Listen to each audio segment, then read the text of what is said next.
Nelson Mandela was labeled a terrorist by the apartheid regime of South Africa, as well as by certain Western governments, primarily due to his involvement in armed resistance against the oppressive apartheid system.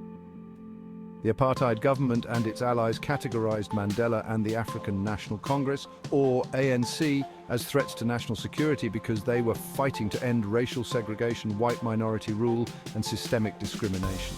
Key reasons why Mandela was labeled a terrorist.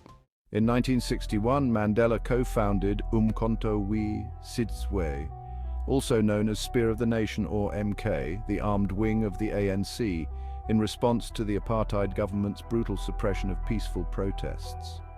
The ANC had initially adhered to non-violent resistance, but shifted to armed struggle after events like the Sharpeville massacre of 1960, where peaceful demonstrators were killed by police.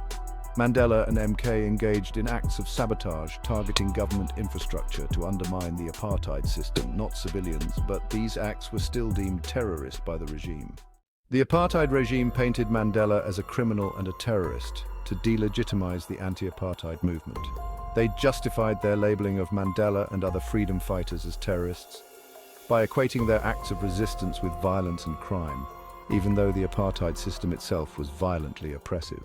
During the Cold War, many Western governments, including the United States and the United Kingdom, viewed anti-colonial and anti-apartheid movements through the lens of the Cold War. The ANC had alliances with socialist and communist nations, which led Western governments, particularly the United States, to view Mandela as part of a broader communist threat. This further solidified their support for the apartheid regime and their classification of Mandela as a terrorist.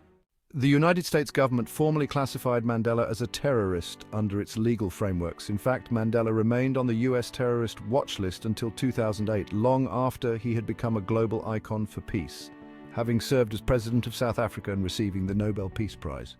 Mandela and the ANC's resistance was fundamentally a fight for justice, freedom, and equality.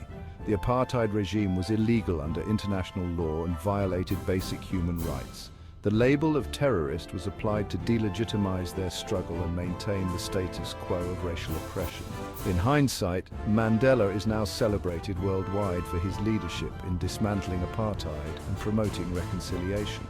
It's a reminder of how oppressive systems often mislabel those who resist them and how the definitions of terrorism can be politically manipulated.